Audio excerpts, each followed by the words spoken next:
此番天地归我属。我们金族的仪式要员，除了魔族不被彼此相互扶持，脆弱，自愈能力，分享彼此的和人族圣女一见如故。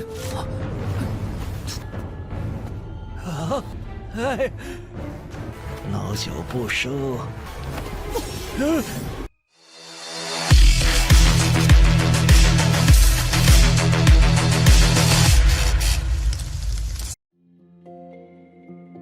Halo semuanya, selamat datang di Ruang Sinema. Bagaimana kabar kalian semua? Semoga selalu sehat dan baik-baik saja.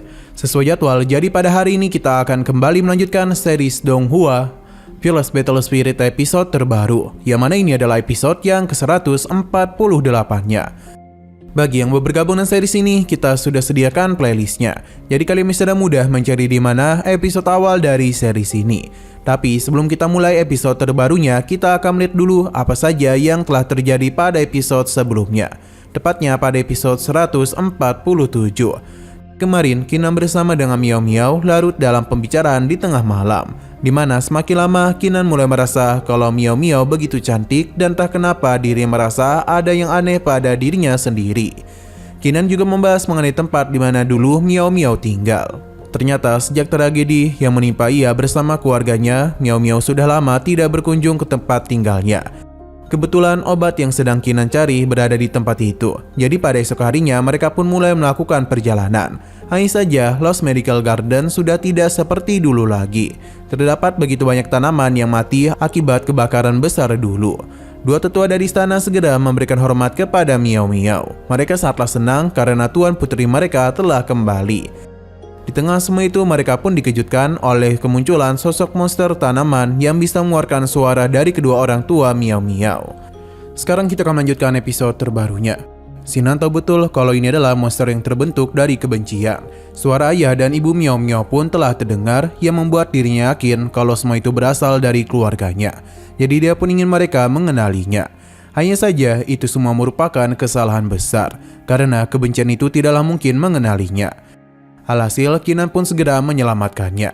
Kinan sempat menahan rasa sakit, tapi dirinya langsung saja mengeluarkan roh dewa perangnya untuk dapat bertarung dengan tanaman kebencian itu. Tidak yang ketinggalan, Xiaomu juga memberikan bantuan, sedangkan Miao Miao tengah berusaha untuk membantu Kinan. Berkat waktu yang Xiaomu berikan, luka pada Kinan pun telah berhasil disembuhkan. Ia pun kembali bertindak dengan melakukan penyerangan kepada roh dewa perangnya.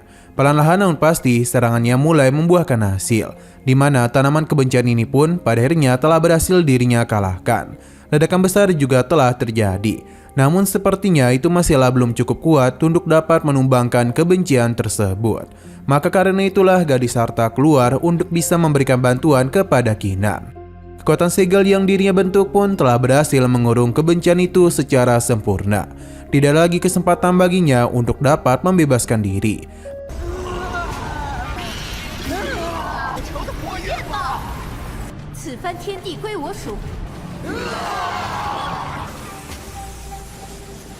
Pada akhirnya tugas mereka pun sudah selesai.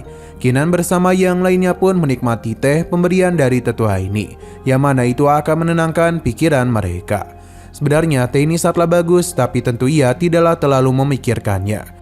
Pasalnya dia ingin menunjukkan betapa besarnya rasa terima kasihnya karena sudah menyelamatkan mereka. Dia juga berencana untuk membawakan cemilan Ningbo. Setelah tetua ini pergi, Sinan pun membahas mengenai tanaman barusan yang mana kebenciannya sangatlah dalam. Ia pun penasaran sebenarnya apa yang terjadi. Kinan harap Miao Miao mau memberitahu hal itu kepadanya. Miao Miao akan menceritakan semua ini kepada mereka. Sebenarnya kejadian itu sudah sangat lama. Kala itu 5 klan Sangyu masih berada pada puncak kejayaannya. Hanya klan iblis saja yang tidak diterima oleh 3 alam. Sedangkan 5 klan kuno masing-masing memerintahkan wilayah mereka sendiri, yakni klan Yanjing, Yaoyuan, alam abadi, dan umat manusia. Mereka telah memiliki hubungan baik selama beberapa generasi. Terlebih lagi tubuh manusia itu sangatlah rapuh yang membuat kemampuan penyembuhan diri mereka juga yang paling lemah di antara semua ras. Karena itulah umat manusia membutuhkan ramuan di tempat itu untuk membantu mereka. Yaoyuan tidaklah keberatan, mereka juga mengagumi kebijaksanaan umat manusia. Mereka pun saling mendukung satu sama lain. Miao Miao ingat betul kala itu dia dan manusia menjadi sahabat akrab. Mereka teruslah bermain bersama hingga berjanji untuk menjadi sahabat selamanya. 我们金族的仪式要员，除了魔族不被彼此相互扶持，脆弱、自愈能力，分享彼此的和人族圣女，一见如。 Kala itu kebersamaan mereka sangatlah menyenangkan. Sampai peristiwa dramatis pada 3000 tahun pun telah terjadi, di mana semua itu telah mengacaukan janji mereka. Pemimpin umat manusia telah terluka parah oleh serangan orc. Sebagai sekutu, mereka pun memberikan obat herbal untuk bisa membantu pemulihan kaisar. Tapi entah kenapa pemimpin umat manusia itu tiba-tiba saja meninggoy, yang membuat kepanikan pun terjadi. Kala itu Miao Miao tengah bermain di luar, jadi ia tidaklah berada di rumahnya. Namun ketika dirinya kembali dengan tawanya, Miao Miao seketika saja dibuat terdiam dengan pemandangan yang begitu mengerikan. Bagaimana tidak, kekaisarannya yang dipenuhi oleh berbagai tanaman seketika saja hangus terbakar. Ia tidaklah dapat berbuat apa-apa selain mengingat janji yang sebelumnya dia lakukan bersama temannya. Namun sayang sekali umat manusia sudah tidak percaya kepada klan Yaoyun. Bahkan gadis yang sudah Miao Miao anggap sahabat ini tidak yang mendengarkan satupun penjelasan darinya. Ia juga telah ikut membakar tempat itu.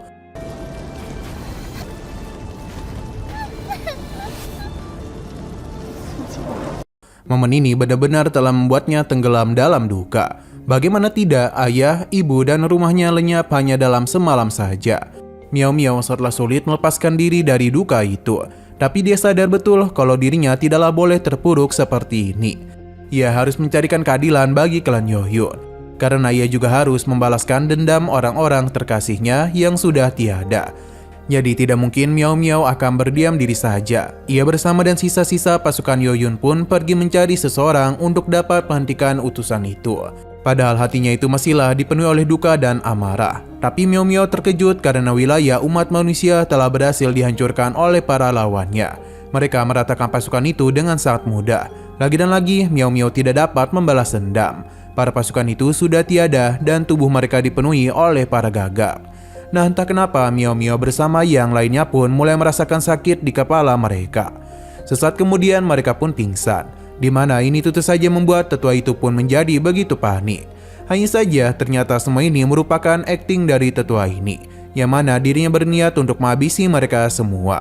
Namun sebelum semua itu terjadi, Sinan bersama yang lainnya ternyata hanya pura-pura saja. Mereka pun melakukan serangan balik yang mengakibatkan tetua ini tidak dapat berbuat apapun lagi.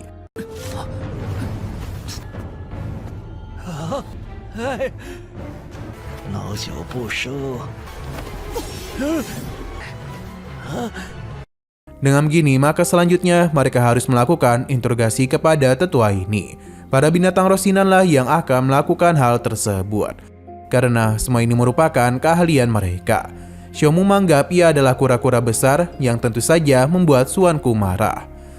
Nah, sayang sekali lagi seru-serunya, episodenya pun harus bersambung dulu. Oke, sekian dulu pada video kali ini. Untuk video selanjutnya akan segera hadir. Jadi bagi kalian yang ingin mengikuti series ini, langsung saja klik subscribe dan aktifkan loncengnya.